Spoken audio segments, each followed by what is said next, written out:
This is the big remaining topic of mystery about the Great Auk, and it's also the topic that has caused most division amongst people interested in Great Auks. There were probably 100,000 pairs at least breeding on this tiny granite slab packed in together. When these Portuguese mariners went back to Europe, they told everybody about Funk Island. Thereafter, everybody visited Funk Island to stock up on fresh meat. And this was the beginning of the end. And what it meant was you arrive at the colony and you tread with your foot on every egg or chick that you find. Butchering of Great Auks was a brutal business. And as I say, by 1800, they'd all gone. So suddenly there was a demand for bird specimens. There was a particular demand for specimens of rare birds. And by this time, about 1800, people realised that the Great Auk was pretty scarce. You know, these eggs are worth £100,000 each. How could they go missing? How could nobody know where they were? A Great Auk egg, somewhere in darkest Yorkshire, not the most affluent area. And is it a real Great Auk? The story of the Great Auk is still not complete. And it's because the nature of the evidence is so kind of messy. You have to go back to the original literature and assess it from that perspective. Do not take anybody else's word for it. Everybody asks me about De-Extinction because this is the one ray of hope in a very gloomy kind of world. You would create a lot of monsters along the way, and then you have the ethical decision of what to do with those monsters. And the most disturbing thing about this is that the motivation behind some of these companies is nothing to do with conservation. Yeah, people tended to think of Great Auks as just as joints of meat walking around, let's kill it and eat it. But in fact, hidden beneath those feathers in the bird's brain was this unbelievably sophisticated social life that most people just don't recognise, really. I am obsessed because the Great Auk is this incredible mystery, and I enjoy, as a scientist, I enjoy trying to piece together its lifespan. It's a bit like being an archaeologist and finding shards of pottery and then trying to put them together in a convincing kind of way. And I just wanted to understand them. And I'm still doing it 50-something years later because I'm still fascinated by those birds, because there are still things to find out about them.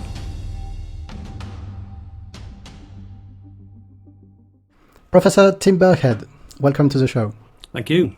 So the Great Auk went extinct 180 years ago. Why do you think it remains such an iconic bird today? Partly because it was almost the first bird that we realised had been made to go extinct as a result of human action. Partly because there were people alive who saw it and who were responsible for killing it, right up until the time when people started to write about it. So it was a relatively recent extinction. You know, the dinosaurs went extinct millions of years ago, and they're almost like fantasy creatures. We know that they existed, but the Great Auk was just much more real. And we had 80 or so specimens that are now in museums, so people were able to identify with it. And it also kind of entered the kind of English-speaking literature. You know, Lewis Carroll included the Great Auk in his Alice story, and the Great Auk appeared in the Water Babies as an icon of extinction. And so the Great Auk entered the kind of public consciousness as something that we've lost and definitely shouldn't have lost. And it entered the cultural space way, way before the 19th century, because you mentioned that it appears very surprisingly in cave paintings in the south of France. Yeah, in the Cosca cave that's near Marseille, there are 3 Great Auks painted or drawn on the wall, and they're thought to be 19,000 years old. I mean, which is absolutely remarkable. But if you think about the Great Auk as a bird, it was quite big. It was almost a metre tall. It stood very upright. It looked a little like a person walking along slightly unsteadily. And I think the fact that it didn't do what all other birds were thought to do, which was to fly, people were slightly taken aback. So there's that kind of element of humanness about it, and the fact that it didn't fly. People were bewildered by it, I think, and you know, certainly a bit later on, people thought the Great Auk was a witch. So it's not surprising to me that people revered it. And of course, it was also very good to eat because there was a lot of muscle on it. And subsequent to that, there are several other cultures that clearly revered the Great Auk as well. So when you say there was a lot of muscle, when you eat when we eat a chicken or a turkey, for instance, we eat the pectoralis major muscle. But that's flying birds. So diving birds would also have massive pectoral muscles. They do indeed, and it's dark meat because they're metabolizing energy in a different way. And the Great Auk in particular was a superb diver. There are first-hand accounts of people trying to catch Great Auks, just saying how agile, how fast, how elusive they were in the water. So they did have these massive breast muscles which they powered their underwater flight with. Yeah. Why do some birds become flightless? So they are. It's not exceptional. We know the ostriches, the emu, the flightless cormorant in the Galapagos, and various other flightless birds. What's the point of losing this ability to move in the third dimension? Well, first of all, you can only really evolve to become flightless if you have no terrestrial predators. And one way you can do that is by being very big, like ostriches, and they're also very fast as well. In the case of the Great Auk, what's happened there is they've evolved in a situation where there are relatively few predators at their breeding grounds on these offshore islands. Right. Very few predators that would kill an adult Great Auk. By becoming flightless, you become a much better diver. So the birds are feeding on fish that are caught under the waves, sometimes at great depth. The bigger you are, the more powerful you are, the deeper you can dive, and probably the faster you are. So what the Great Auk has done is evolve along the lines of a superb underwater predator. But the price they pay for that is that they've become flightless. So just to be clear, the Great Auk and all the auks use their wings as paddles, not their feet. The feet are usually held close to the body. They may be used a little bit in steering, but basically all the movement is through the wings. Now, if you're a guillemot or a razorbill or a puffin that can fly, to be able to swim underwater, your wings are too big to do that. They're great for aerial flight, but they're too big to fly underwater. So what those birds have to do is to fold their wings so that they're much smaller in size. What the Great Auk did was to evolve smaller wings that did not have to be folded or didn't have to be folded as much to make them very efficient predators. So effectively, the Great Auk evolved in the same kind of way as the penguins did, which are also flightless.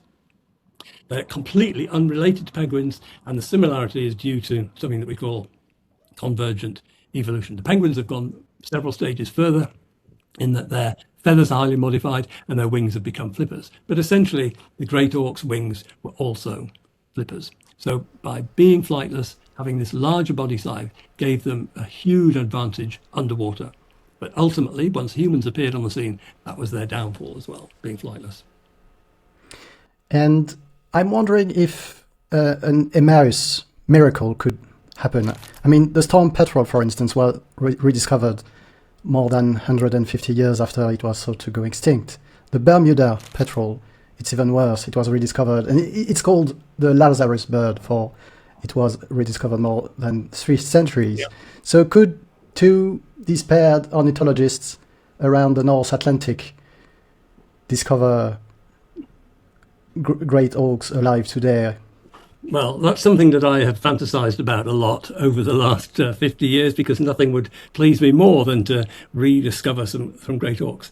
And there are, in addition to the species that you've mentioned, there are a number of species, particularly in rainforest in the tropics, that had been seen and then not seen for over 100 years that magically reappeared. But it's easy to imagine something in rainforest being hidden for a long time and then rediscovered. And in the case of the 2 species that you've mentioned, the petrels, they're nocturnal, so it's difficult to see them in the dark. Great Auks were diurnal, and as much as I would like to imagine there are some Great Auks somewhere, it seems extremely unlikely. Having gone 170, 180 years without any sighting, it's just completely improbable that they would still be alive.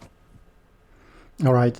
So let's say that it's really extinct. But you know the saying that we die twice. Once when we stop breathing, and the second time when people who knew us stopped talking about us and saying your name. Yeah. So I guess we as a species we were unable to save the Great Auk, but with culture and art we might be able to to maintain to maintain it alive in a certain way.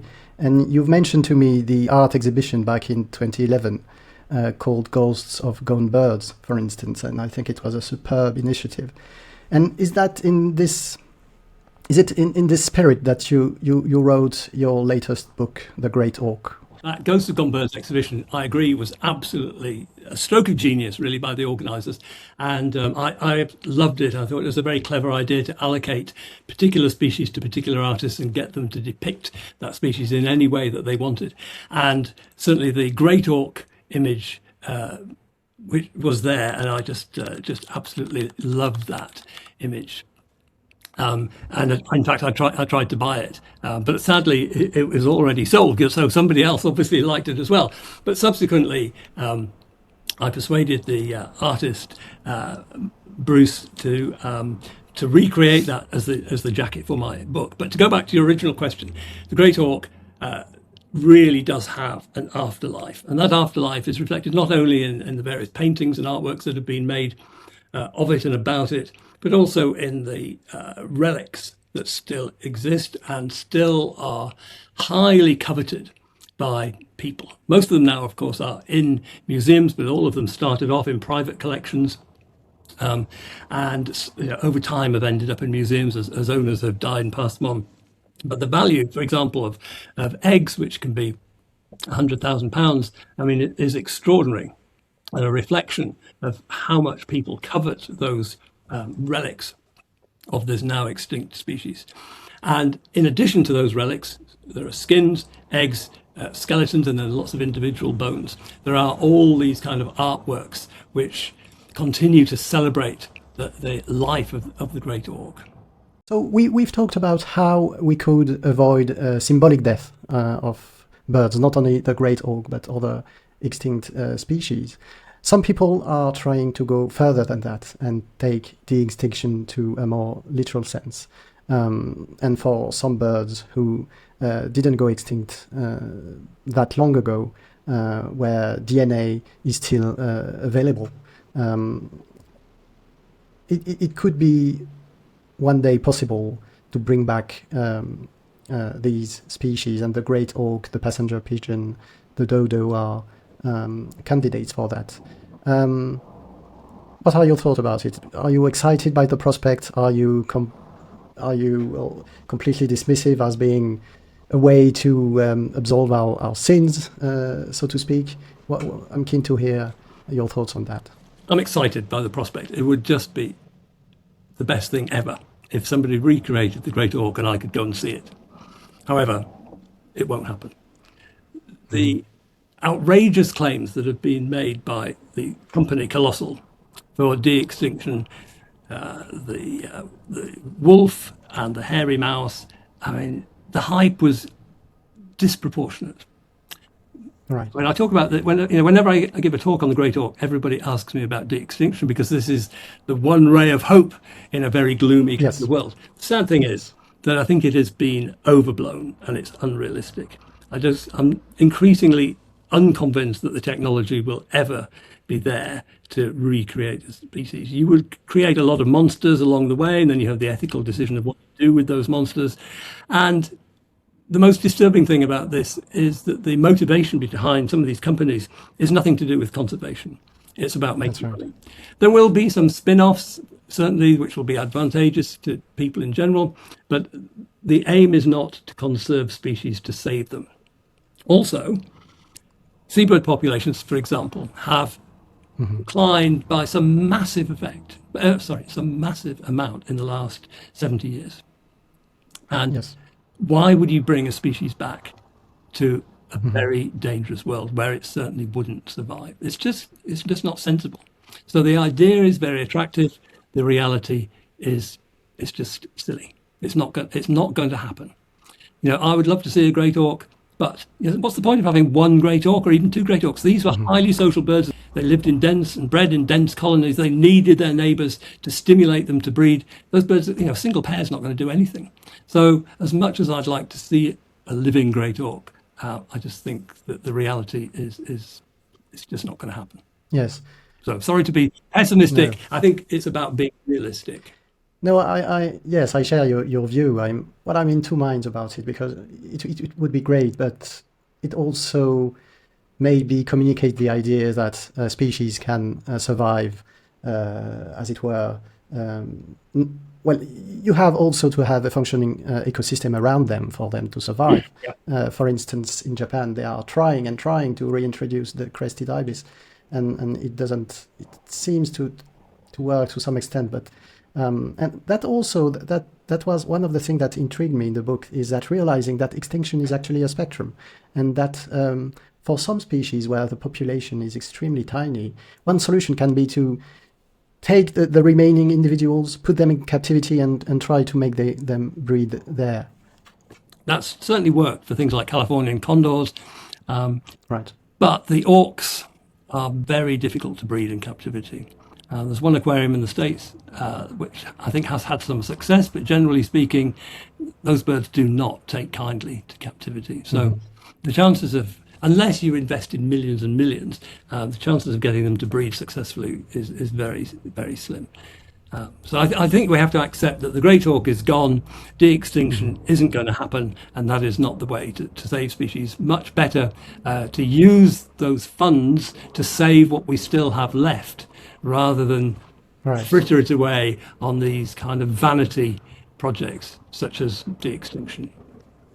And preparing for this interview, I've noticed that the Great Auk was already present in and mentioned in your PhD thesis in the mid-70s, 1970s. In the textbook that you edited in the 1980s, the Atlantic Alcidae, almost all chapters include a section on the Great Auk alongside the ones on the extant ones. When you wrote Great Auk Islands in the mid-1990s, a whole chapter was dedicated to this bird, titled The Lives of Great Auks. Another of your book, The Most Perfect Thing, published in 2016, mentions the Great Auk hundreds of times. In 2022, Birds and Us is published, and yet again, a whole chapter is about, you're seeing where I'm going with this, a whole chapter is about the lesson we should learn from the Great Auk tragedy. And this chapter concludes the book and is titled Ghost of the Great Auk. So obviously it's a bird that's been in your mind for a very long time. Why do you think it is the case? Okay, what you're trying to tell me and everybody else is that I am obsessed. And I am obsessed because the Great Auk is this incredible mystery, and I enjoy, as a scientist, I enjoy trying to piece together its lifespan. It's a bit like being an archaeologist and finding shards of pottery and then trying to put them together in a convincing kind of way. And over the course of time, lots of people have tried to do that. But not many biologists, I have to say, have been interested in the Great Auk. Most people interested in the Great Auk have been historians or philosophers. Right. So I'm one of the few, that I think less than 5 biologists that have thought seriously about the Great Auk. And what you quickly realise is that there's a lot of mistakes in those historical accounts. AI makes this 1,000 times worse. If you Google Great Auk and you get that AI summary, there's lots of nonsense in there because there's lots of nonsense in the literature. And I've just written another chapter, believe it or not, about the Great Auk for another book. And the point I make there is the same point that Alfred Newton made in the 1880s, that the story of the Great Auk is still not complete. And it's because the nature of the evidence is so kind of messy. And what I argue in my chapter is that for anybody, and this is what I did when I wrote the recent Great Auk book, is you have to go back to the original literature and assess it from that perspective. Do not take anybody else's word for it. But there is a lot of mistaken information out there. And to some extent, that is the kind of challenge of trying to piece together all those fragments that we have. And as a scientist, there's a phrase that I really like. It's called truth for now.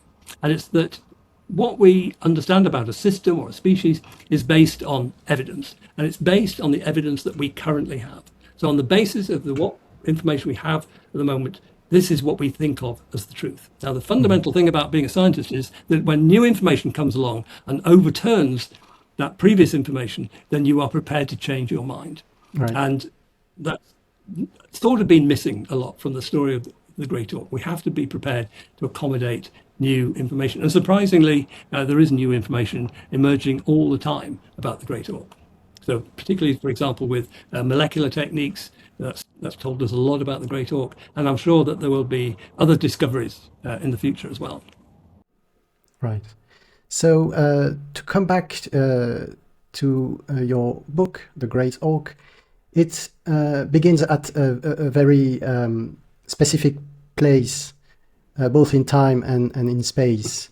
And I would like to, so if we zoom on Earth, we see the continental shelf around Newfoundland here.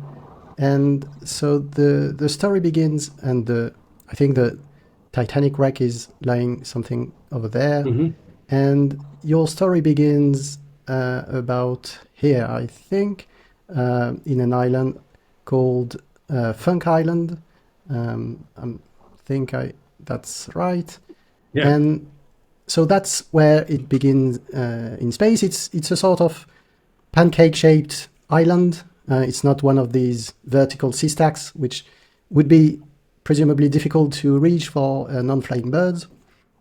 And also the Grand Banks around Newfoundland are extremely rich, or were at the time. Exactly. And so to expand on that, the book begins at the beginning of the 16th century. So could you explain the choice to begin the book at this specific time? People were just starting to sail across the Atlantic from Europe, usually from Spain and Portugal to begin with, to North America. It was a pretty horrible voyage in one of those kind of wooden galleons. And by the time they got across the Atlantic, kind of 6 to 12 weeks after setting off, they hadn't had any decent food for a while. They were often extremely hungry, very seasick, and sometimes not very healthy. Mm-hmm. And then in about the early 1500s, somebody by chance saw Funk Island. It's a Portuguese mariner. And they called in there, and they couldn't believe their luck. They called this the Island of Birds, it was called lots of different things, because the island was literally heaving with birds, many of which were great auks. What they also couldn't believe was that these birds didn't fly away. They could try to run away, but they weren't very agile on land, so they were unbelievably easy to kill. And as I said earlier, very good to eat. So they gorged themselves. This was really the first fast food restaurant ever. And when these Portuguese mariners went back to Europe, they told everybody about Funk Island. Thereafter, everybody visited Funk Island to stock up on fresh meat. And this was the beginning of the end. Funk Island held the biggest colony of great auks that we know about. There were probably 100,000 pairs at least breeding on this tiny granite slab packed in together. They were easy to kill, and the sailors bottled them, salted them down, put them in barrels, and that kept them going. And as I say, everybody stopped after that. And then in the 1700s, people realized that great auks were also a good supply of feathers, big birds, lots of feathers, and feather mattresses and feather beds were just becoming popular. So sailors were put ashore on Funk Island for the whole season simply to butcher great auks and strip them of their feathers. And it was a brutal affair. People were brutal in those days. Birds were often just scalded in hot water to loosen feathers, thrown in alive. The feathers were stripped off and their carcasses just thrown to one side. And it's a measure of how many great auks there were breeding on Funk Island, in that it took nearly over 200 years to wipe it out. So by 1800, there were no more great auks breeding there. However, the way the great auks were killed and their bodies just discarded meant that Funk Island became this huge great auk graveyard. And when later people visited Funk Island, long after the birds were extinct, they couldn't believe the density of bones. And in fact, the skeletons of great auks provided the basis for the soil that the puffins on Funk Island now breed in. And you can still find great auk remains in the soil on Funk Island, even though masses and masses have been taken away for scientific study. But prior to that, there were tons of soil were taken away and sold as fertilizer because of the bones in the soil made it very good fertilizer. So it's amazing that we know as much as we do about Funk Island. There are a number of written accounts as well, but it was the butchering of great auks was a brutal business. And as I say, by 1800, they'd all gone. Right. So it was first the gold rush around, not the discovery of codfish, because it was already known in Europe, but not to that extent. There were incredibly massive population around Newfoundland. Yeah. And researching for this interview, I realized that we didn't, even though we think that we are equipped with maybe a better moral framework that people in the 1700s or 1600s, I've learned that even the codfish is on the brink of extinction there. So I was keen to hear your ideas on that. Okay, I worked in Newfoundland and Labrador in the 1980s, and it was while I was there that the cod fishery collapsed. Yep. And that's partly because fishermen ignored, or governments ignored, the advice of scientists telling them how many fish they could or could not take. And that was because people's livelihood depended on catching cod. But basically, the cod were overfished, the fishery collapsed, and has never really recovered. And so it is another kind of extinction. The cod is now a rare species. But that was Right. the cod was the original reason why Europeans were so keen to get to this region, because initially they couldn't believe the abundance of fish. And they just harvested and harvested and harvested with no second thought to whether they might be damaging the populations, because the populations seemed to be infinite. But as soon as we had kind of scientific studies of population dynamics, of fish as well as birds, they should have started to listen. And if they'd listened, I'm sure there would still be some kind of cod fishery, but there isn't now. Yes, that's very unsettling. Even to this day, even after so much fisheries have closed, the fish that they catch hardly any fish hardly measures more than a meter, when a full-grown cod is normally 1.5 meters and above.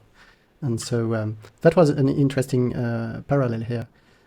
So then geographically in the book we moved to across the Atlantic to Iceland. And what struck me in the book is how little there are of known breeding sites for the Great Auk. So if I'm not mistaken, there was Funk Island, another one on the shores of the St. Lawrence, two east and west of Scotland, and in Iceland. So I think you mentioned 7 known breeding sites for the Great Auk. I was wondering why, for instance, not the Faroe? Why not the Shetlands? So yes, I guess my question is, why did it breed in so few places? Obviously, it must have something to do with the fact that being flightless reduces your foraging range. And as I mentioned, you have to find pretty flat or accessible islands to breed on. So what are your thoughts on that? Yeah, people have been shocked really by how few known colonies, breeding colonies of great auks there are. And initially people said rather silly things like, well, maybe this bird deserved to go extinct. It was probably always rare, and it was on the cards that it was going to disappear. But in fact, the truth is that the great auk was once incredibly abundant throughout the North Atlantic. And what we're seeing with these 7 or 8 colonies are the last remnants of this once large population. As soon as people arrived in an area, as soon as people invented boats and could get to offshore islands, the bird was in decline because it was so easily captured. And that's exactly what happened on Iceland. So people arrived in Iceland about in the year 9000, and there were probably lots of great auk colonies there, but they were all eliminated. So by the time historical records began in the 1700s, there are just a handful of colonies left, particularly on this peninsula on the map here. And they persisted there because those places were incredibly difficult to get to, incredibly dangerous. So one of the islands on this peninsula was called Geirfuglaska, which basically means great auk, skerry or island. And people wrote that if you went there in a boat, you had a 50-50 chance of coming back. Right. That's how dangerous it was. And so not surprisingly, people were reluctant to make those journeys because there were other seabird colonies where you could get eggs and birds much more safely and much more easily. But things changed in about 1800. So as I said, the Great Auk had gone from Funk Island. But 1800, the year 1800, kind of marked the beginning of scientific ornithology. This is when ornithology started to become serious. And it's also a time when countries and cities were developing their own museums. And museums wanted specimens to study and to show the public. So suddenly there was a demand for bird specimens. There was a particular demand for specimens of rare birds. And by this time, about 1800, people realized that the Great Auk was pretty scarce. And so entrepreneurs, dealers in Iceland would go and visit farmers and sailors and say, if you're prepared to row out to Geirfjordlaska or some of these other places and collect some Great Auks and bring them back, we will pay you so much. And the amounts of money offered were very clearly very tempting. You know, these guys were poor farmers, poor fishermen, and suddenly somebody's offering you a handful of cash just to kill a few birds. So they went. And we have remarkably good records of the number of Great Auks that were killed each year from about 1800 till the final pair were killed in 1844. So what happened, Geirfjordlaska, which is the most outermost point on this peninsula, this is a volcanic, a region of extreme volcanic activity. Geirfjordlaska disappeared beneath the waves in 1830 as a result of volcanic activity. And the few remaining birds moved much closer to the mainland, to an island called Eldey. Because it was closer to the mainland, it was still dangerous to get to, but it was much easier than it had been to get Geirfjordlaska. And that's where the last pair of birds were killed. And they were sold to museums, mainly in Copenhagen, and they then sold them on to other museums that wanted these specimens. Right, and also you mentioned that ornithology was in its infancy, and without a pair of these, you have to, without binoculars, you have to rely on specimens and skins, and Exactly. And so when the population on LD is after the Geirfjordlaska was gone. So that was probably the last stronghold for the Great Auk. Yeah, absolutely. So in 1858, Alfred Newton and John Whalley, Britain's top two ornithologists, couldn't quite believe that the Great Auk might be extinct, and they organised an expedition to visit Eldey in the hope of seeing, and sadly in the hope of collecting, some Great Auk specimens for themselves. But the weather was too awful and they didn't even get to Eldey. But what they did was to interview the crews of the ships that had been to Geirfjordlaska and to Eldey and ask them about the Great Auk, asked them about how the Great Auks were captured and how they died and so on. Now, because nobody had binoculars and nobody sat and watched, all the observations that were made and made by these fishermen and farmers and then recorded by Newton and Whalley, they're all of birds running away, birds terrified of being killed. And so although you can glean a little bit of information from this, like they ran in an upright posture with their wings and slightly wobbly, I'm not, as a biologist, that doesn't really tell me very much. The birds were frightened and they were trying to escape. And again, you know, this was a fairly brutal form of butchery. The birds had their necks wrung and the bodies were just thrown into a boat. The men rowed back. They handed the corpses over to women who stuffed the birds, skinned them. They ate the flesh, and the skins, the flaccid skins, were sent off via the dealer to Copenhagen and then ended up in museums. Sadly, not many records were kept. So although we know where some Great Auk specimens came from, either Eldey or a few from Newfoundland, most of the time we don't really know exactly when they were collected. Yes. Well, I think it's probably a good time for me to show you this. Obviously, I have to be very, very careful because it's not every day that you have such a specimen in hand. And it's the St. Malo egg. And that, but obviously, you also know the saying about relics. John Calvin said that about the relics of the True Cross, that if you were able to bring them all together, you could probably fill a full ship. So that's not the real thing. it's a copy that I bought for £20 on eBay. But I think that's interesting. It has a very particular shape. Can you tell us more about that shape? Yeah. That shape is referred to as piriform or pear-shaped. It's not really very pear-shaped, but it's more pointed at one end than the other. And that shape is also the shape of guillemot eggs. And the common guillemot and Brunnich's guillemot are very close cousins of the Great Auk. And there are several things about the Great Auk's egg and guillemot eggs, and I'll start first of all with the colour. Now, that San Malo egg, as it's known now, is a very unusual Great Auk egg, even though it's a replica that you've been showing us, in that it's got green maculation, green markings. Most of the Great Auk eggs have either red or black markings, very dark markings. And the interesting thing about that particular egg that you've just shown, the real one, is that when it was first collected, it was illustrated and the markings are very bright green. The more recent photographs of it show that the poor old egg has faded somewhat and those green markings are much less distinct. But that's what tends to happen to most birds' eggs if they're exposed to light. And that's also one reason, not the only reason, but one reason why these eggs aren't on public display, because to have them on public display, they'd have to be subject to the light. So they're best kept in the dark. And guillemot eggs are exactly the same. Guillemot eggs are much more variable in colour than Great Auk eggs. They go from blue to green to white to red. And almost all of the ones you see in museums have faded to a rather sad, just a kind of distant memory of what they were when they were first laid. However, the markings, the maculation on the eggs of Great Auks and guillemots are very distinct. And people used to say about guillemot eggs that no two are alike. And that's almost certainly true for the Great Auk. As I say, there are only 75 eggs left of the Great Auk, so it's harder to be so firm in our conclusions, but I'm convinced that they were also incredibly variable. And like the guillemot, those unique markings have almost certainly evolved to allow the Great Auk parents, the male and female, to recognise and retrieve only their egg. That's all they're interested in from an evolutionary point of view. Now, why might that be important? Well, like the guillemot, the Great Auk laid its egg and incubated its egg on bare rock. There's no nest.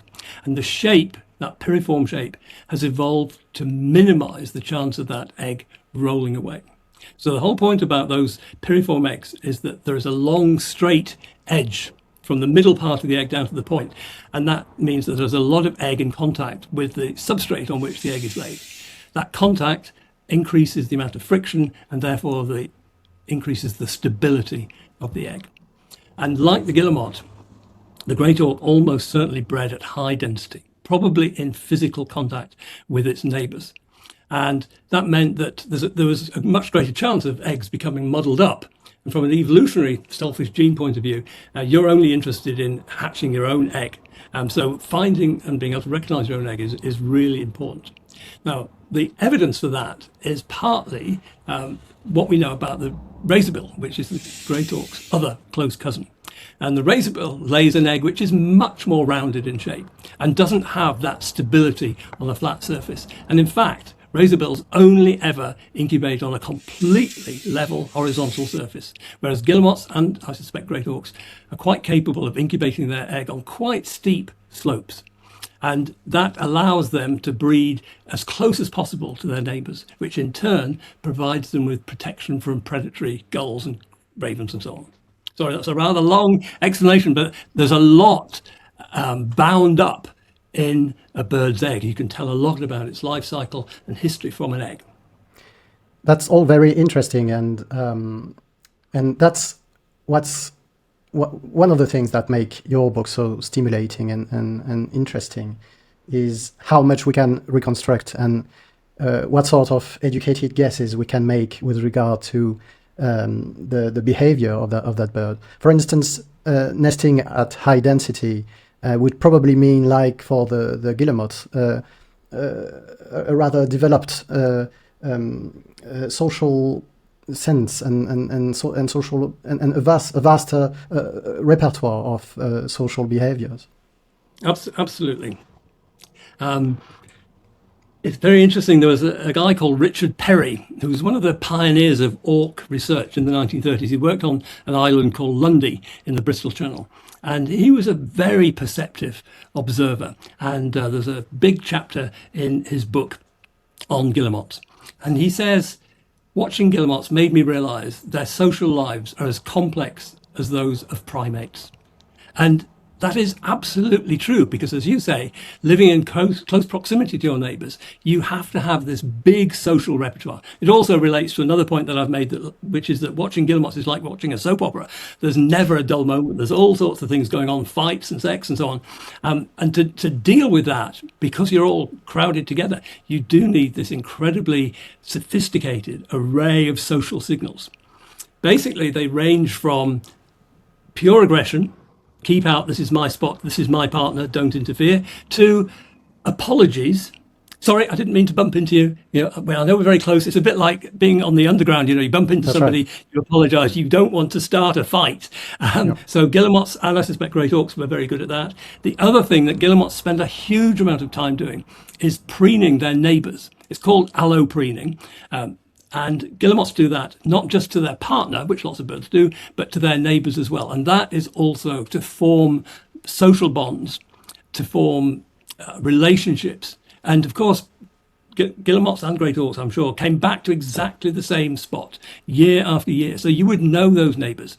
And because they're very long-lived birds, you would form these long-term relationships with them. And I think people tended to think of great auks as just as joints of meat walking around, let's kill it and eat it. But in fact, hidden beneath those feathers in the bird's brain was this unbelievably sophisticated social life that most people just don't recognize, really. So a small digression, thinking about what you just said, that the great auk couples would come back to the same breeding site year after year. Is it possible that there were subspecies of great auks? For instance, the king penguin, even though its breeding area goes from the Falklands to the Macquarie Islands, their dispersal is such that the gene pool is very homogeneous, and there are almost no subspecies to speak of. So what do you think about possible subspecies for the great auk? I mean, it's possible, but there just isn't enough evidence to be able to say categorically that there were different subspecies. People have speculated that the great auks that bred in Newfoundland were subtly different in size, that's all we've got to go on, based on skeletal remains, from those that bred in northeast Europe. But some people say that difference exists in size, other studies say that there is no difference. So we just don't know, but it's possible. Right. So coming back to the egg, one question that can be raised is what came out of the egg, and I'd like to share a video with you to explain to our viewers the difference between altricial birds and precocial birds. So here we're watching a very altricial bird. That's neck-ringed parakeet. And so could you explain to our viewers what's an altricial bird? And we see that the chicks are almost naked when they hatch, and that would be very different, obviously, from what would happen when a great auk would hatch. Okay, across birds as a whole, there is tremendous variation in the state of development of a chick when it hatches from an egg. At one extreme, we have what are called altricial species, like the ones you've just shown us, but also perhaps more familiar to people would be blackbirds, song thrushes, house sparrows, finches, blind, naked, helpless, desperately in need of parental care and warmth and careful feeding. At the other extreme, there are some incredibly precocial species. So there's a bird called a malleefowl, where no incubation by the parent takes place. The eggs are buried in either warm sand or rotting vegetation, and the chick hatches simply through the heat of that nest chamber, and the chick can fly. When it hatches, it digs its way out of whatever it's in, sand or vegetation, and it can fly. I mean, that is absolutely phenomenal. Probably never sees its mum and dad, and it can look after itself. So that's the other extreme. Kiwis are similarly very precocial. More familiar to people will be ducklings and the offspring of domestic chickens. They are kind of precocial.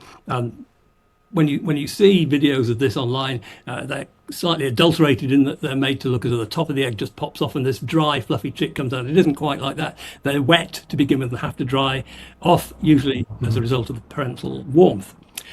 So there's this vast array of developmental states at hatching. Now, most bird families are very similar. So, for example, all thrushes have altricial young, all finches have altricial young. But the auk family, the Alcidae, are very unusual in having a tremendous range of what's called post-hatching developmental patterns. And there are none that are altricial, but there are some that are pretty precocial. And very broadly, the auks, razorbills, puffins, and so on, have been divided into three categories of post-hatching development. And let's start with the precocial species, and they only occur in the Pacific Ocean, and they're referred to as merlets. And they're very odd auks because the females lay 2 eggs instead of 1. The chicks leave the nest chambers, usually a burrow in the ground or a crevice, at 2 days old. They're not fed at the colony at all, and they leave at dusk to avoid being taken by gulls with both parents and swim out to sea. And they're taken to areas where there's plenty of small fish and the parents can catch the fish. One stays on the surface with the 2 chicks, the other one dives for food, and that's how those chicks are reared. At the other extreme would be something like an Atlantic puffin, where the chick is reared in a burrow by both parents and doesn't leave, it's called fledging, until it's about 60 days old and almost full size. And also fledges at night because it's, again, vulnerable. In between those 2 extremes in the auk family are 3 species whose post-hatching fledging development is referred to as intermediate for obvious reasons, because it's intermediate between those 2 extremes. And they include the 2 guillemot species, the common guillemot and its northern counterpart, the Brunnich guillemot, and the razorbill. And they leave the breeding site at between 16 and 30 days, weighing about 1/5 of the adult weight. Still remarkable because they can't fly, and those that are breeding on cliffs jump off the cliff and parachute down to the sea, and they're looked after on the sea by their dad, the father. The female has nothing more to do with them. She might go back to the breeding site and hang around for a bit, and then the dad stays with those young guillemots and razorbills for about 3 months, feeding them and looking after them. Now, the big question is, where in this continuum between precocial and what the puffins are called semi-precocial and intermediate did the great auk lie? And there's been a lot of controversy over that. And I can talk a lot about this because this is the big remaining topic of mystery about the great auk, and it's also the topic that has caused most division amongst people interested in great auks. And initially, it was thought that the great auk chick was precocial, like the merlets that I've just described in the Pacific. And that seems to have started as a result of somebody called Martin, who visited St Kilda, where great auks once bred, and obtained information from the local people. And nobody ever saw a great auk chick amongst those St Kildans. And the assumption, therefore, was that the great auk chick was precocial, disappeared out to sea before anybody had seen it, and that was done and dusted. And that has been repeated over and over again. What seems to have been forgotten is that whenever people in the past visited great auk colonies, it's true also for guillemot colonies as well, they were intent on collecting eggs, killing adults, and generally not being very nice. What they didn't do was to sit behind a rock with a pair of binoculars, writing down everything the great auk did and noting its truly natural history. These were devastating visits. And the typical behavior of those people making those visits was to do something called treading down, which was disgusting. What it meant was you arrive at the colony and you tread with your foot on every egg or chick that you find. Because if you kill everything, destroy every egg, any egg that appears subsequently, you know will be fresh. And so that was standard procedure. And that's a very good reason why there are no great auk chicks in museums, because they were killed, they were then scavenged by gulls and eaten or just rotted away. And so there are lots of other explanations why nobody's ever saw a great auk chick. And looking at all the evidence together, I'm pretty sure that the great auk chick was just like its cousins, the guillemots and the razorbills, and was intermediate in its development. Right. So beside the aspect of the development, so as I understand it, the auks or Alcidae belong to the Caradriformes, and inside that group there are two slightly uncharacteristic families, the gulls, so the larids and the Alcidae. So what is so characteristic about the Alcidae? But first of all, most of the gulls and the waders and so on have clutches of multiple eggs, whereas the Alcidae, almost all, apart from the merlets and one or two others like lay a single egg, and that probably has a major effect on the way that the chicks are reared. So the gulls, the chicks are hatched in a nest. Once they hatch, they wander around the nest, and the parents continue to come back and feed them. And the mode of development of typical gulls, like a herring gull or a lesser blackback, per chick is probably not that different from a young guillemot or razorbill, except that the young gull stays at the nest site or in the vicinity of the nest site until it's full grown and can fly. Whereas the guillemots and razorbills, as I say, are taken out to sea, looked after by their parent, and they haven't gained the power of flight until they're about 3 months old, and they've grown to full size, their primary feathers have grown, and then they can fly. Right. Coming back to Martin and his study of the St Kilda, I wouldn't call it it also sorry. I wouldn't call it a study. He wrote down what the St Kildans told him and assumed it was true. And because it was one of the earliest accounts, several people have said, it must all be true, but it wasn't. And so I read in the book, and I was surprised to read that it also, the reverence for what Martin said also led to the belief that the Great Auk had one unique broad patch. And you discovered quite recently that he had actually two of these. Yeah. So, as you say, Martin states very explicitly, on the basis of what he was told by the residents, that the Great Auk had a single brood patch upon his breast. And everybody assumed, because of the gospel according to Martin, that this was absolutely true. And I did as well. Mm-hmm. And when I was thinking about the shape of the Great Auk's egg in relation to the guillemot's egg, the shapes are very similar. The guillemot has a single brood patch, a central single brood patch, and the egg is incubated between the legs against the brood patch with the blunt end of the egg facing outwards, usually towards the cliff wall. And so I assumed that this is exactly the way that the Great Auk would incubate its egg. And so after completing an analysis of the shape, quantitative analysis of the shape of the Great Auk egg, some of my argument was based on the assumption that there was a single brood patch. The paper was published in a reasonably prestigious journal, the IBIS, and literally the day after it was published, I started to have second thoughts. I just thought, actually, I'm not convinced this is true. I've taken Martin at his word, as had lots of other people, but I wonder if it's true. And so I made contact with a museum in Britain that I knew had two Great Auks in cabinets, and I asked them whether they would allow me to come and visit and just poke around amongst the feathers to see whether there was a single brood patch or two. The reason for thinking there might be two is that the razorbill has two, the guillemots have one. But rather to my surprise, this museum was kind of taken aback and said, nobody touches our Great Auks, go away. And I was very surprised, disappointed. So surprised and disappointed, I telephoned a friend of mine in Germany. I said, you'll never believe what's happened. These people who I've known for a long time, and I thought they trusted me and I trusted them, said I can't look at their Great Auks. And he was surprised, but he said, just wait a minute. And he telephoned a curator in the German museum, Jürgen Fibbig, and within an hour, I knew the answer. Jürgen lifted the glass case off the top of their stuffed Great Auk, poked around amongst its feathers, and hey presto, they have two brood patches.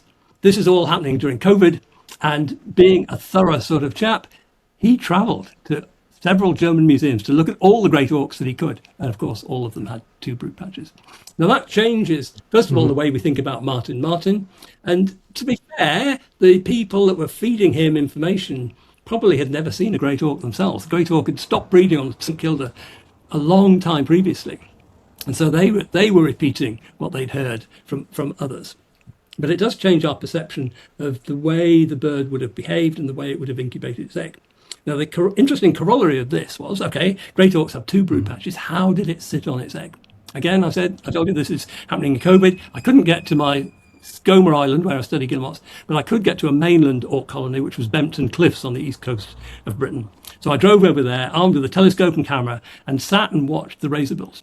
it is remarkably difficult to tell how a razorbill is incubating its egg, because the egg has to be hidden from predatory gulls. They don't want to kind of put temptation in the way of the gulls. So the egg is completely hidden. And eventually I discovered that the egg is held against one side by the foot, by the leg and the wing, and held against the brood patch. Right. And having two brood patches means that the bird can change position facing either to the right or to the left. Right. So that would be before you realized that. Yeah. So this drawing is by my colleague David Quinn. It was done in about 1990. On the left there, we've got a razorbill. Normally the wing would cover that egg, but that's the bird that is incubating in a horizontal position. Next in the middle is a guillemot incubating in its semi-upright position with the egg held between the legs against a single central brood patch. And that's how I thought the Great Auk would incubate as well. That was back in 1990 when that drawing was made. Right. So you talked about obsessiveness, and you admitted that you were concerned by it to some extent. The second part of the book deals a lot with someone named Vivian Hewitt. I've tried not to come up with analogies with Howard Hughes, but he's sort of a British equivalent to him in being very rich, being very much keen on collecting things, being some sort of a recluse in some ways. So you mentioned that Vivian Hewitt bought a property on Anglesey where he stayed most of the time. And he was interested in the beginning of aviation.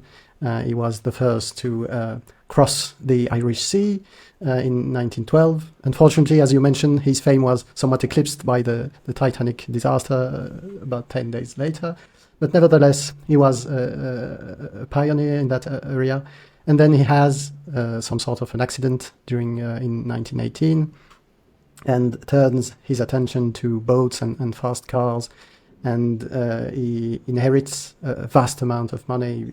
He becomes extremely wealthy, and so you spend sometimes delving into the psychological reasons behind what materializes as this hoarding behavior, this collecting urge that we all know to some extent. I was extremely excited when I bid for this org on eBay, and so I can relate to some extent. But Hewitt was another level. There was literally nowhere to put the things he bought and the collection he acquired.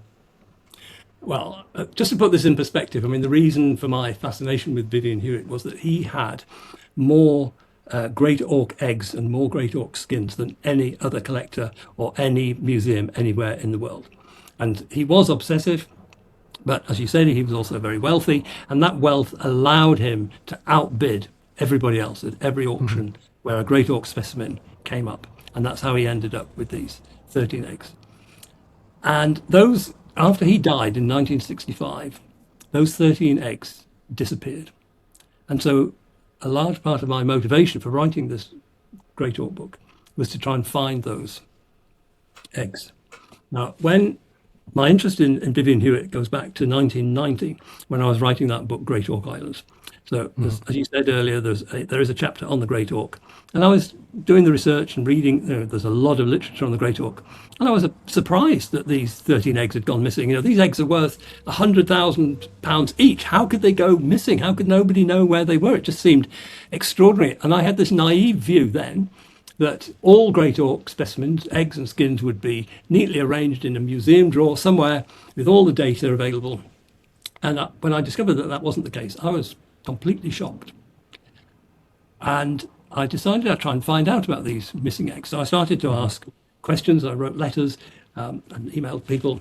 And I came up against somebody called Bill Bourne, who was a seabird biologist, but was renowned for being a grumpy old man. And he was very aggressive towards me and told me to mind my own business and said, we're looking at this, you keep your nose out.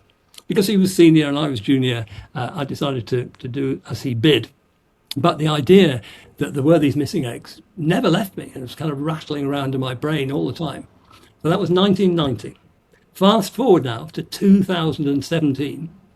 And somebody I know who was a former coal miner and also a former egg collector telephoned me one day and said, "Hey up, Tim, mate of mine's fixing up a Great Auk egg. I thought you ought to know." And I just couldn't believe it. A Great Auk egg somewhere in darkest Yorkshire, not the most affluent area. And I just, is it a real Great Auk egg? Because I knew there were lots of replicas. And he went, it's a real one. Mm-hmm. I said, it can't be. They're so valuable. He goes, it's a real one. He said, I'll introduce you to the guy that's repairing it if you want.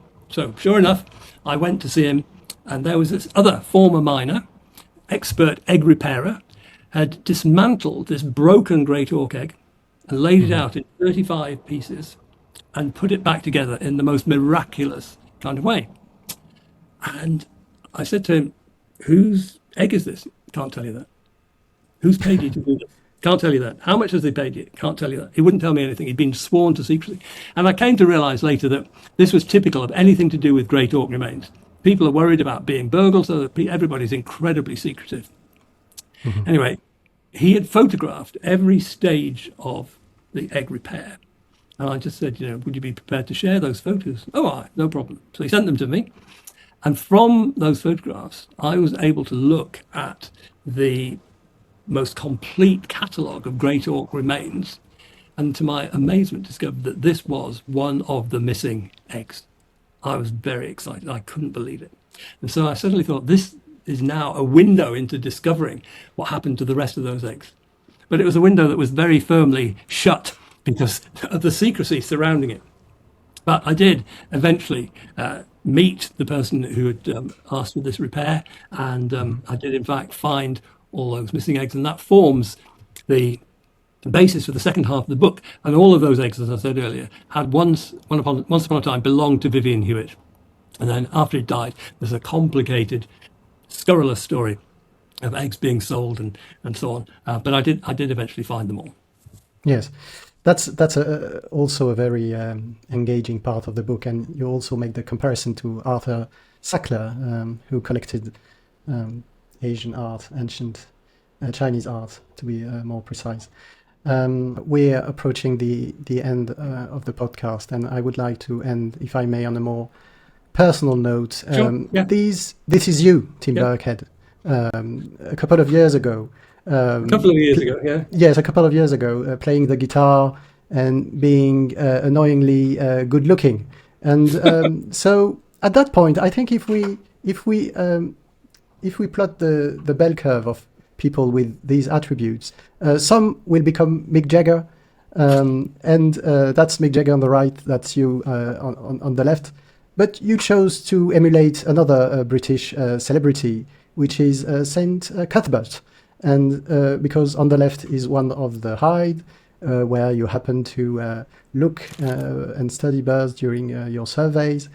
And even by an ascetic monk standard, that's pretty Spartan living conditions. So I suppose my question is, why did you enjoy so much being on island and in a fairly isolated, almost monocle way of life? I think if you're fascinated by birds, you just if you are of a scientific inclination, you just want to study them to find out more about them. It was sheer luck that I ended up studying guillemots.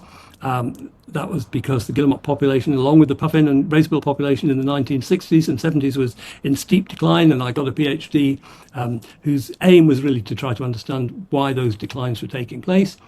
And in doing that and spending 3 years on Skomer Island, I came to love guillemots. I came to be obsessed by guillemots. I wanted to be a guillemot. And I just wanted to understand them. And I'm still doing it 50-something years later because I'm still fascinated by those birds, because there are still things to find out about them. And if you're motivated to find out about birds, you're prepared to make what you think of as a sacrifice in spending a lot of hours in a tiny little wooden box on the top of a cliff watching it. You just don't think about that. The goal, the reward is the understanding that you gain from doing that. So it's a balance. A lot of people would not want to spend 6 hours a day in a wooden box like that. But if you're obsessed by trying to understand a particular species, why it does what it does, if you're obsessed by trying to protect it for the future, as I am with guillemots, then those are very small sacrifices. And in fact, they're not sacrifices at all. I never mind going into a hide and sitting there watching the birds. In the movie Kess, you remember the central scene of this movie when the boy Billy is prompted by his teacher to talk about his recent interest in falconry, and I've read that you had also a teacher, Mr. John Govett, if I'm pronouncing it right, who had a major influence on you. So was it instrumental? Were there any adults in your besides your parents that kindled that interest in ornithology? Okay, so yes, my dad was a bird watcher, so he started my interest. But I was lucky in that going to primary school, John Govett was my teacher when I was about six years old, and he was a keen bird watcher as well. And we, as a class, we read a book by Arthur Ransom called Great Northern. Yeah, which is about the Great Northern Diver breeding, apparently for the first time in Britain. And we read this together as a class, and then we did an art project together, where each of us was, that's the bird, each of us was asked to illustrate a scene from the book. And I couldn't believe my luck in that John Govett gave me the task of painting the Great Auk, which, as you can see in this image, is a stunningly beautiful bird with this black and white plumage and this blood red eye. And his encouragement and reading that book, really set me on the course to wanting to spend more time with birds and do more things. And the most remarkable coincidence, a couple of years after we'd done that, we were on holiday in Scotland. I was walking on a beach just with my dad, and we came across a Great Northern Diver in breeding plumage on the beach. Wow. Sadly, it had been contaminated by oil. So it was oiled, so it had come ashore in this desperate state. But we walked right up to it. There it was in this startling black and white plumage with this blood red eye looking up at us in this rather sad state. But it just always struck me as the most remarkable coincidence that, having read the book and then seen the bird, incredibly rare bird at that time, certainly. So those kind of events stay with you forever, and they help to shape the trajectory of your life. Yes. Another bit of serendipity is your relationship to Bardsey Island, which was also a favourite of Vivian Hewitt, if I'm not mistaken. Well, at one point, Vivian Hewitt tried to buy Bardsey Island. I mean, he got so much money, just as I was lucky in a way that he didn't, but then somebody subsequently tried to buy it with devastating effects. So I went to Bardsey Island when I was 11 with my dad. Yes. And that also shaped my future. We'd had a wonderful day watching the choughs and the seabirds, and as we walked back towards the boat in the late afternoon, we passed a young man sitting with a telescope and a notebook, obviously doing some ornithological observations. And my dad just casually said to me, "Well, you could do something like that when you're older." And that really stuck with me, because here we were on this beautiful, beautiful island studying birds. It just seemed like the perfect life. And indeed, I have had a perfect life.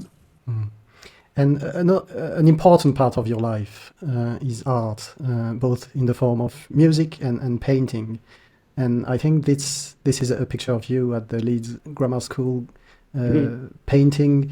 And you've been extremely kind in sending me this book that is a collection of the art, most of it relating to the Great Auk that you've produced over the years. And so to end the podcast, could you share with us what part painting in your life occupies? Okay, so when I was at school, I was pretty useless at most things, except I was passionate about biology and I was passionate about art. And that was an unusual combination. The school didn't really approve. You either did the arts and humanities or you did science. So when I said I wanted to do both at A level, they kind of went and shook their head and thought, well, he's a loser. But I did quite well, both subjects. And then I'm faced with the choice. Do I do art as a career or science as a career? I went and visited Leeds Art School, and I was a bit disappointed with that visit. and so I opted for science, and that was the right choice. But if you like painting, and painting as kind of therapy, I've always painted. And when I was doing the research for the Great Auk book, I did what I've done for many years, which was to paint birthday cards for people. Right. But because I was obsessed with the Great Auk, most of these birthday cards ended up having a Great Auk somewhere in the image. And so after a while, somebody said, "Oh, you should put those images on the internet." And I thought, well, I'm not going to do that. I will make this little Great Auk book. And so this book is a collection of what were initially birthday cards. Luckily, I photographed them, sometimes not very well, before I sent them to people, because I can now, it's been going on for so long, I can't remember who I sent what to. But I had enough photographs to put them together into this small book. But I was often making links between the Great Auk and artists. So this image on the right is inspired by Desmond Morris, who inspired me when I was very young. He had a program on television called Zoo Time. And Desmond Morris, as well as being a talented zoologist, was a talented artist and painted surrealistic paintings. And he produced these paintings of what he called biomorphs, and that's what I've kind of reproduced here, with two rather subtle Great Auks there, either side of that blue biomorph. Yes, and could you talk about the image of on the left? I think it contains gizzard stones. Because part of the stomach of a bird is this very muscular part called the gizzard, and because they don't have teeth, it plays an important role in crushing the food they eat, and to help with that abrasive mechanism, they sometimes ingest stones, but obviously that's not. There's also a lot of symbolic meaning in that very arresting painting. Okay, so in the year I finished my PhD in 1976, an archaeologist called Jim Tuck, working in Newfoundland, discovered some burial sites of what he called the maritime archaic people. And in some of the graves, he found dozens of Great Auk beaks and gizzard stones. So clearly those people revered the Great Auk as well. And I was always struck by that. And this painting is a composite inside a Great Auk egg with a human burial, two Great Auk skulls either side at the lower end, and then a collection of these gizzard stones. And I was fascinated in particular by these gizzard stones because in this area of Newfoundland, quartz pebbles like that do not exist, nor do they exist on Funk Island, which was probably the nearest breeding colony. So the Great Auks that were picking up these quartz pebbles were specifically hunting them out. And so they must went probably on the seabed when they were looking for fish. If they found a quartz pebble, they would ingest it, and then it would retain inside the gizzard. And then when people caught the Great Auks and butchered them, I can imagine that not every Great Auk would necessarily contain a quartz pebble, but if it did, they kind of gave it some magical significance. And so they buried them with their revered human relatives that were in these burials. And sometimes the quartz pebbles were covered in red ochre, which was a common pigment that people used to decorate themselves and their artifacts. And so that's why some of the stones here are red. So I particularly like this picture, even though some people think it might be a bit ghoulish. But that's the story of that particular image. Right. Well, Tim, I think your book, The Great Auk, is currently the best overview of the fascinating story of that very special bird available in print. It's really phenomenal, very well written. I absolutely recommend it to everyone, and the link for anyone who's interested is in the description of the video. And also, I cannot end the podcast without mentioning that your career has obviously mainly been about studying living Alcidae, and your SCOMA long-term study, which is the equivalent for seabirds of Whiter Wood's Great Tit study, is not partly relying on crowdfunding to continue. So I'll include also a link in the description for anyone interested in contributing to that very important piece of ongoing science. Tim, thank you very much for joining me today. Thank you, David. It's been an absolute pleasure. Thank you. If you enjoyed that conversation with Tim Birkhead, you might like the one I had recently with Matt Ridley about his latest book on sexual selection. You can watch it by clicking on the link that's on your screen. To support the show, don't forget to subscribe to the Wandering Sapiens channel and to its Substack. Thank you for watching.